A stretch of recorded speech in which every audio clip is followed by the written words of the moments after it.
चलिए गेड़िया जी बताइए, power play में कौन सा स्टॉक चुना है आपने? खरीदारी का है कि यहाँ पे भी बिकवाली करेंगे? देखिए, मैं सेल साइड की तरफ का और एक ट्रेड देना चाहूँगा, वो होगा अपोलो हॉस्पिटल्स में। तो अपोलो हॉस्पिटल्स में हमने देखा है कि एक शार्प गिरावट के बाद थोड़ा पुल बैक आया था, लेकिन 7,769.50 के आसपास से फिर से एक सेलिंग प्रेशर रिज्यूम हो रहा है। तो हमें लगता है वो जो एक रिलीफ रैली थी या एक डेड कैट बाउंस था, वो कंप्लीट हो चुका है और नीचे का जो next leg of the decline है वो शुरू हो गया है। हमें लगता है ये स्टॉक 6635 से लेके 6600 तक फिर से एक बार स्लिप हो सकता है। इसके लिए सेल करने की सलाह रहेगी। आपको स्टॉप लॉस रखना होगा 6850 का। इसके लिए सेल साइड की तरफ अपोलो हॉस्पिटल पे ध्यान रखा जा सकता है। ओके, तो अपोलो हॉस्पिटल यहाँ पे और एक बिकवाली का कॉल आ रहा है, आप यहाँ बिकवाली करके चल सकते हैं। हालांकि इसके नतीजे आने को तो अभी बहुत समय है, लेकिन हाँ स्ट्रक्चर जो है वो इस कंपनी का थोड़ा वीक हो चुका है, तो यहाँ पे भी आप बिकवाली कर सकते हैं। ऐसे ही काफ़ी सारे और स्टॉक्स है जहाँ पे अच्छा खासा मोमेंटम देखने मिल रहा है। जैसे कि अगर मैं देखूँ तो अंबर एंटरप्राइजेस को देखिएगा 7,000 के लेवल के ऊपर ये स्टॉक जो है वो फिलहाल निकल चुका है और 3.5% के आसपास की तेज़ी यहाँ पे देखने मिल रही है। गेड़िया जी, अंबा एंटरप्राइज कैसे लगता है? 7,000 के ऊपर निकल चुका है, तो साइकोलॉजिकल इंपॉर्टेंट लेवल्स है, लेकिन टेक्निकल लेवल्स कौन से इंपॉर्टेंट है? नहीं, बिल्कुल आपने सही बात कहा। टेक्निकली भी हमें लगता है कि जो रिसेंट का जो करेक्शन आया था, उसके बाद जो पुल बैक आया है, वो पुल बैक में वो अपने 40 डे एवरेज के ऊपर सस्टेन कर रहा है। तो कहीं न कहीं थोड़ा जो मोमेंटम है, थोड़ा जो प्राइस एक्शन है, वो झुकाव पॉजिटिव साइड की तरफ दे रहा है। हमें लगता है कि ये जो पुल बैक है 6,250 के लेवल से जो स्टार्ट हुआ है, वो अभी और ऊपर की तरफ कंटिन्यू रह सकता है टिल 7,500 लेवल्स तक। तो है अभी 500 पॉइंट्स की अपसाइड पॉसिबल है in the case of amber. अगर जो कोई फ्रेश लॉन्ग्स करता है करंट स्तरों से, तो 6880 का एक स्टॉप लॉस जरूर लगाए फॉर एम्बर एंटरप्राइज। आगे और कुछ और स्टॉक पर ज़रा हम फोकस करते हैं। इन सब के बीच में ज़रा देखिए, एम्फेसिस सामने ले आइए। आज एक वक्त पे हमने देखा कि लगभग 4.5-5% तक गया था ये स्टॉक, और हम कहेंगे कि ये बिग मूव साफ तौर पर नजर आया, बिग शो इसने दिखाया। लेकिन फिलहाल ये 3.5% पर आकर कहीं पर कारोबार कर रहा है। इसके साथ ही अगर हम बात करें आईएक्स की, तो यहां पर भी अच्छे वॉल्यूम के साथ ट्रेड हो रहा है, लगभग 2.5% मजबूत यहां पर आईएक्स का शेयर। बताएं जतिन, इन दोनों स्टॉक पर क्या राय बन रही है आपकी? देखिए, फर्स्ट ऑफ ऑल एम्फोसिस की बात करूंगा तो ओवरऑल जो एम्फोसिस का स्टॉक है वो एक इंट्राडे में शार्प रिकवरी दिखाया हुआ है। तो हमें लगता है कि एक अपसाइड की तरफ मूव बन सकता है to to the levels of 3200 3250, जहाँ पे उसका प्रीवियस स्विंग आया था। तो हमें लगता है कि ये जो पुल बैक आया है इंट्राडे में, वो आगे जाते हुए कंटिन्यू रह सकता है। इसमें कोई करंट स्तरों पे बाय करना चाहता है तो 2910 का एक स्टॉप लॉस लगा कर लॉन्ग किया जा सकता है। ऊपर में टारगेट 3200 और 3250 के रहेंगे। अगर जो आईएक्स की बात करूँ तो आईएक्स में भी आज कल के मुकाबले एक शार्प गैप अप हुआ था और गैप अप के बाद थोड़ा सा ऊपरी स्तरों से 175 174 के स्तरों से थोड़ा हमें सेलिंग प्रेशर देखने मिल रहा है। हमें लगता है कि इसमें अभी कोई ट्रेंड रिवर्सल के संकेत नहीं है। हमें लगता है कि एक रेंज में रहेगा। तो अगर जो मैं कंपैरेटिवली बात करूँ तो एम्फोसिस एक बेटर प्ले होगा लॉन्ग साइड के लिए प्ले करने के लिए एज कम्पेयर टू आईएक्स। तो आईएक्स और इसके साथ ही एम्फेसिस पर आपको एक विस्तृत राय मिलती हुई।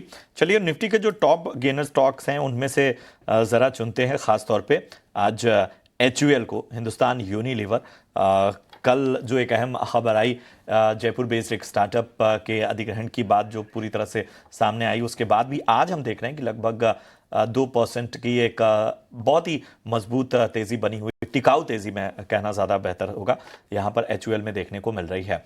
इन सब के बीच में एक और स्टॉक की भी चर्चा कर लेते हैं और वो है एनटीपीसी। खबरों की वजह से यहाँ पर चर्चा आवश्यक है, क्योंकि एक प्लांट जो जहां पर क्षमता विस्तार की बात लगातार सामने आ रही थी वो साफ तौर पर देखने को मिली है और कंपनी को 300 मेगावाट का सोलर प्रोजेक्ट मिलने की खबर सामने आई है। तो जतिन जी बताइए, एनटीपीसी और इसके साथ ही एचयूएल, इन दोनों पर क्या राय बन रही है आपकी? देखिए, फर्स्ट ऑफ ऑल अगर जो एनटीपीसी की बात करूं तो यस, पिछले 2 दिनों से एक पुल बैक रैली करने की कोशिश कर रहा है, लेकिन हमें लगता है कहीं ना कहीं 328 से लेके 330 ये जोन के अंदर जहाँ पे उनके आर्ली अपर बोलिंगर बैंड है वहाँ पे वो रेजिस्टेंस फेस कर रहा है, या तो एक रिन्यूड सेलिंग प्रेशर देखने को मिल रहा है। तो हमें लगता है कि जब तक 328 से 330 का लेवल एनटीपीसी में क्रॉस नहीं होता है तब तक हमें लगता है कि थोड़ा करेक्शन फिर से रिज्यूम आ सकता है, रिजम्पशन हो सकता है डाउन ट्रेंड का, जो ये स्टॉक को 315 तक के लेवल्स तक लेके जा सकता है। इसके लिए करंट स्तरों पे मैं अवॉइड करने की सलाह दूंगा। 315 316 के लेवल पे आता है तो फिर से एक बार रिविजिट कर सकते हैं ये स्टॉक को, लेकिन करंट लेवल से अवॉइड है।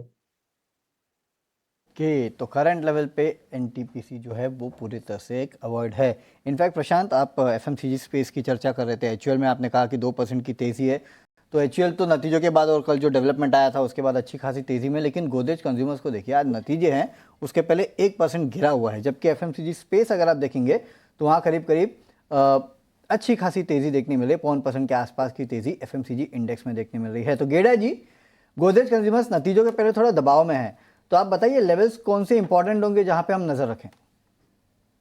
देखिए, गोदरेज कंज्यूमर का चार्ट स्ट्रक्चर देखो तो थोड़ा एक रेंज से पॉजिटिव की तरफ रुझान बढ़ रहा है, क्योंकि इसमें डेली चार्ट्स में हमें लग रहा है कि 1200 से लेके 1120 ये 80 पॉइंट की रेंज के अंदर पिछले 2 हफ्तों से ट्रेड कर रहा है।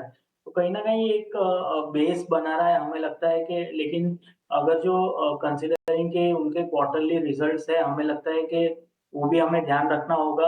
कोई फ्रेश पोजीशन लेने की सलाह नहीं रहेगी बिफोर द रिजल्ट्स के बाद देख के पोजीशन ले, लेकिन करंटली हमें लगता है कि एक रेंज में ट्रेड कर रहा है, और अगर जो रिजल्ट अनुमान के मुताबिक नहीं आते तो ये स्लिप हो सकता है टिल द लेवल्स ऑफ 1080 तक भी ये स्लिप हो सकता है। तो वेट एंड वॉच की सलाह रहेगी। करंट स्तरों पे हमें लगता है कि एक रेंज में है, लेकिन क्वार्टरली रिजल्ट्स के अनाउंसमेंट के बाद ही कोई पोजीशन बिल्कुल, तो ये है राय गोदरेज कंज्यूमर पे आपको मिलती हुई। चलिए बढ़ते हैं आगे और यहाँ रुकेंगे एक ब्रेक के लिए, लेकिन ब्रेक पर जाने से पहले आपको बता दें कि फिलहाल चल रहे वर्ल्ड इकोनॉमिक फोरम के 55वें एडिशन में विशेष रूप से जलवायु संकट से निपटने और नवीकरणीय ऊर्जा में परिवर्तन पर कई दिलचस्प बातचीत हुई है।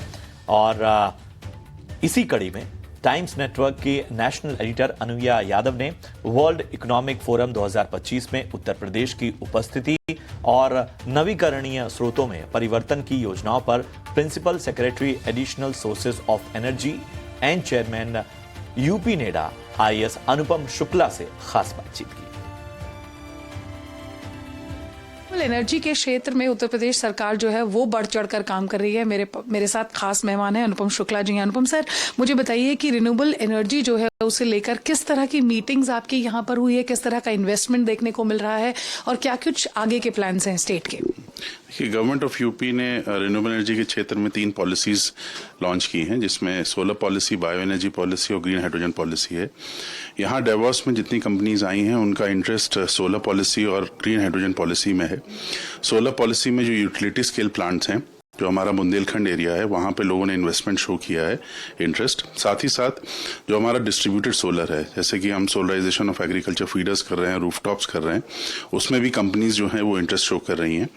और इसके साथ साथ ग्रीन हाइड्रोजन, क्योंकि हाइड्रोजन जो है that will be the fuel of the future, तो उसको भी प्रमोट करने के लिए इंडस्ट्रीज यहाँ पे आ रही हैं। अभी एक जर्मन कंपनी है जो हाइड्रोजन में जिसने इंटरेस्ट शो किया है। इसी तरीके से जो हमारे मल्टीनेशनल कंपनीज हैं इंडिया बेस्ड, जैसे एसआर ग्रुप है, उसने भी इंटरेस्ट शो किया है इसमें। तो इस तरह के बहुत सारे ग्रुप्स आ रहे हैं और हम लोग उनको फैसिलिटेट कर रहे हैं। हम लोग के पास अराउंड 5 गीगावाट का हम लोग के पास लैंड पार्सल्स हैं, जो कि हम लोगों ने उनके सामने प्रेजेंट भी किए हैं। तो होपफुली ये मटेरियलाइज करेगा रहेगा आगे आने वाले समय में। सर इस बार दूसरी बार यूपी जो है वो डावोस यहाँ पर आया, जाहिर तौर पर पहली बार जिस तरह का रिस्पांस देखने को मिला उसके बाद इस बार काफ़ी सफलता भी हाथ लग रही है यहाँ पर। अगर ईज ऑफ डूइंग बिजनेस की खासतौर पर बात की जाए आपके क्षेत्र में, रिन्यूएबल एनर्जी के क्षेत्र में, तो कंपनियों को क्या कुछ और प्रोत्साहित किया जा रहा है, क्या कुछ बताया जा रहा है इसके लिए? आई थिंक कि हम लोग लास्ट टाइम के कंपैरिजन में इस बार बेटर प्रिपेयर्ड इसलिए हैं कि पॉलिसीज के साथ साथ हम लोगों ने लैंड पार्सल्स को भी आइडेंटिफाई किया है और सबकी KMZ फाइल्स भी हम लोगों ने प्रिपेयर की है। तो इन्वेस्टर्स के लिए सहूलियत है कि वो टेबल टॉप एक्सरसाइज करके भी लैंड स्काउट कर सकते हैं, क्योंकि लैंड जो है वो एक मेजर चैलेंज होता है रिन्यूएबल एनर्जी के क्षेत्र में। तो वो हम लोग ने इस बार बेटर प्रिपेयर किया है। साथ ही जो हमारे पास काफ़ी सजेशंस भी आए हैं कि यूपी में जो हमारा सोलर इंसुलेशन है वो कम है as compare to other states like Gujarat and Rajasthan. तो किस तरीके से हम इसको और इंसेंटिवाइज कर सकें कि लोग हमारे यहाँ इन्वेस्ट करें, इस पे भी हम लोग विचार करेंगे। बहुत बहुत शुक्रिया सर हमसे बातचीत करने के लिए।